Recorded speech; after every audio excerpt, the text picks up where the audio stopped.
Assalamu alaikum and very good morning, grade 4th. I hope all of you are fine.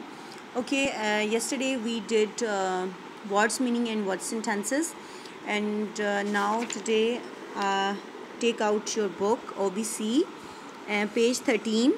Okay, we have done this already.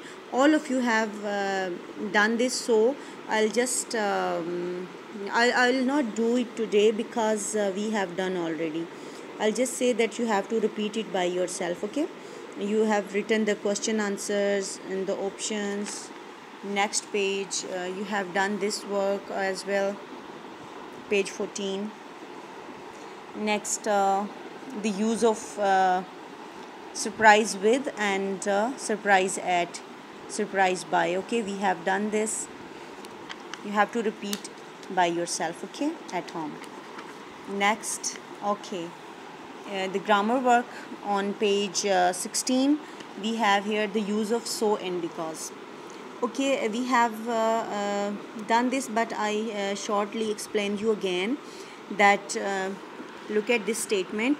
We use so to express the result of something and because to express the cause or the reason for something. अभी आपके you have given 1, 2 and 3 exercises. अभी आपने इन 3 exercises में so और because को use करना है. 2 के आप कर चुके हैं, लेकिन मैं आपको शॉर्टली एक्सप्लेन कर देती हूँ कि so अब तब यूज़ करते हैं जब आप किसी भी चीज़ का रिज़ल्ट बताते हैं. जैसे देखें, ये एग्जांपल से मैं आपको समझाती हूँ. ये फर्स्ट एग्जांपल देखें. आई वॉज टायर्ड, मैं थकी हुई थी क्योंकि I went to bed early. वो रॉन्ग होगा, ठीक है, क्योंकि आप यहाँ पे रीज़न नहीं बता रहे हैं. यहाँ पे आप एक्सप्रेस कर रहे हैं कि उसका रिज़ल्ट क्या हुआ. यानी आई वॉज टायर्ड, मैं थकी हुई थी या थका हुआ था. सो लिहाजा I went to bed early, इसलिए मैं बेड पे अर्ली चला गया. यानी यहाँ पे आप अपनी टायर्डनेस या आप टायर्ड थे, आप थके हुए थे, तो उसका रिज़ल्ट क्या हुआ कि आप बेड पे अर्ली चले गए. इसलिए यहाँ पे आपने रिज़ल्ट शो करना है. यानी आप टायर्ड थे तो आप बेड पे जल्दी चले गए, तो इसलिए आपने यहाँ पे सो को यूज़ करना है, ठीक है. नेक्स्ट इसी का देखें. I turn the fan on, मैंने पंखा ऑन किया. बिकॉज, क्योंकि इट वॉज़ वेरी वार्म, क्योंकि बहुत गर्मी थी.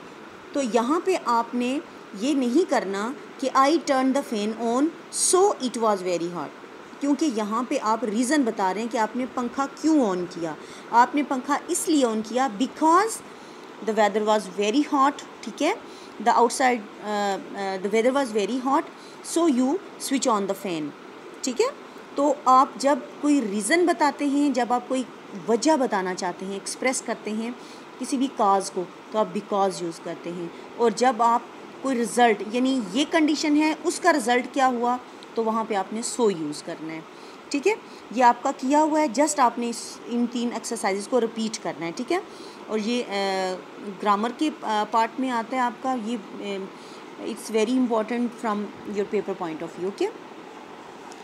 ओके, नेक्स्ट ये भी आपका डन था. ये आपने एक स्टोरी को असेंबल करना था, ठीक है.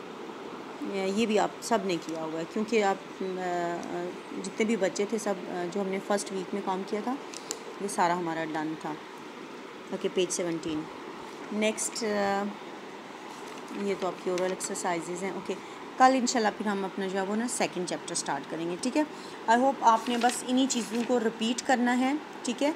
सो और बिकॉज के यूज़ को, और ये जो इसके यूनिट 1 के क्वेश्चन आंसर्स हैं, इनको आपने, आपके अगर राइट किए हुए हैं तो please don't write it again, just memorise it. Okay, thank you so much.